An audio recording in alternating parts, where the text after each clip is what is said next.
इतिहास की कड़वाहट को पीछे छोड़ते हुए एशिया के दो शक्तिशाली लोकतंत्र जापान और दक्षिण कोरिया ने आज एक नए युग की शुरुआत की है। जापान के ऐतिहासिक शहर नारा में प्रधानमंत्री सानाए तकाइची और दक्षिण कोरियाई राष्ट्रपति ली जे म्योंग के बीच हुई शिखर वार्ता ने न केवल आर्थिक सुरक्षा का नया रोडमैप तैयार किया है, बल्कि उत्तर कोरिया और चीन के समीकरणों को भी हिलाकर रख दिया है। डोनाल्ड ट्रंप की इस मामले में क्या भूमिका रही और किम जोंग उन टेंशन में क्यों हैं? चलिए लगाते हैं दूरबीन और समझते हैं कि आखिर ये पूरा मामला क्या है। तो इतिहासों के घाव पर कूटनीति का मरहम है ये। अक्टूबर 2025 की बात करें तो अक्टूबर 2025 में ताकाइची के कार्यभार संभालने के बाद ये इन दोनों नेताओं की तीसरी मुलाकात थी। राष्ट्रपति ली ने भावुक होते हुए कहा कि हमने अतीत में दर्दनाक अनुभव साझा किए हैं, लेकिन आज हमारे संबंधों के सामान्यीकरण के 60 साल हो रहे हैं। ये बैठक अगले 60 सालों के गौरवशाली अध्याय की शुरुआत है। इस बार केवल कागजी वादे नहीं हुए, बल्कि जमीन पर काम की प्रतिबद्धता थी। दोनों देशों ने 1942 की जोसोई कोयला खदान त्रासदी के शिकार 183 कोरियाई श्रमिकों के अवशेषों की पहचान के लिए डीएनए परीक्षण पर सहमति जताई, जो दशकों पुराने जख्मों को भरने की एक बड़ी कोशिश है। पैक्सिलिका और आर्थिक सुरक्षा का चक्रव्यूह भी इसमें जुड़ा हुआ है। कैसे? यह शिखर सम्मेलन केवल पुरानी यादों के बारे में नहीं था, यह भविष्य की तकनीक पर कब्जे की लड़ाई है।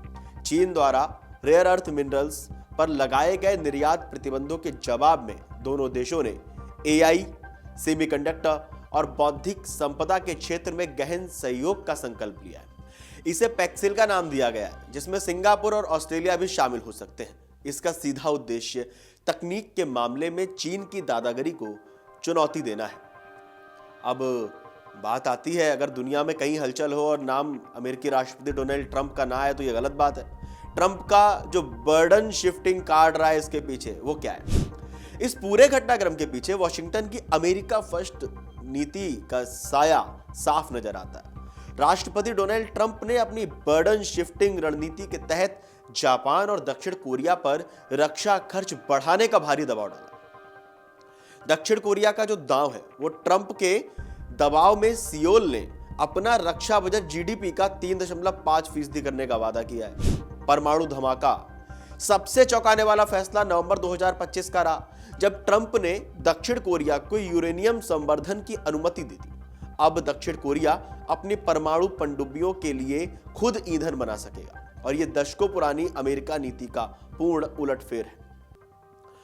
और इतना सब कुछ चल रहा है तो किम जोंग उनकी भी नींद उड़ गई। कैसे? अभी आपको याद होगा जब वेनेजुएला के राष्ट्रपति मादुरो को ट्रंप ने अमेरिका में ले आए, वहां से वेनेजुएला से किडनैप कर लिया गया, उन पे केस चल रहा है।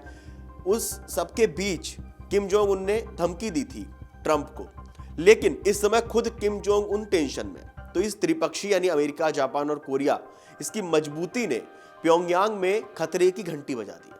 किम जोंग उन ने इसे सैन्य संप्रभुता का गंभीर उल्लंघन बताया।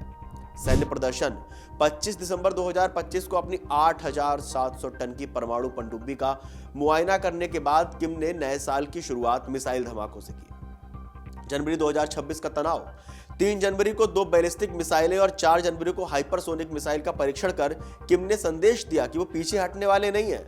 उन्होंने बुलसे 4 एंटी टैंक मिसाइलों के उत्पादन को 250% बढ़ाने का आदेश भी दिया है, जो रूस यूक्रेन युद्ध में भी सुर्खियां बटोर रहा है।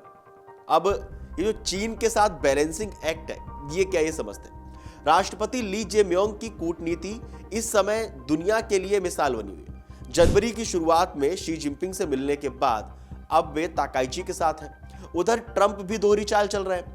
उन्होंने चीन के साथ व्यापारिक टैरिफ को 47.5% पर फ्रीज कर दिया है और अप्रैल 2026 में बीजिंग जाने की तैयारी में। ट्रंप चीन को भू राजनीतिक चुनौती के बजाय आर्थिक प्रतिद्वंदी कहकर संबोधित कर रहे हैं, जो उनके नरम रुख का भी संकेत है। विशेषज्ञों के मुताबिक नारा शिखर सम्मेलन के बाद एक बात स्पष्ट है, एशिया अब केवल अमेरिका के भरोसे नहीं बैठा। जापान और दक्षिण कोरिया अपनी सुरक्षा के लिए आत्मनिर्भर हो रहे हैं। किम जोंग उनकी आक्रामक भाषा और मिसाइल परीक्षण दरअसल उनकी असुरक्षा को दर्शाते हैं। क्योंकि अब उनके सामने केवल अमेरिका नहीं बल्कि तकनीक और सैन्य शक्ति से लैस एक एकजुट जापान दक्षिण कोरिया गठबंधन भी सामने खड़ा हुआ है। आप लोगों को क्या लगता है इस पूरी खबर को जानने के बाद? हमें कमेंट करके जरूर बताएं और देश और दुनिया की तमाम बड़ी खबरें जानने के लिए देखते रहिए अमर उजाला। अगर आप ये वीडियो YouTube पर देख रहे हैं तो हमारे चैनल को सब्सक्राइब कर बेल आइकन दबाएं और Facebook पर देख रहे हैं तो हमारे पेज को लाइक करें।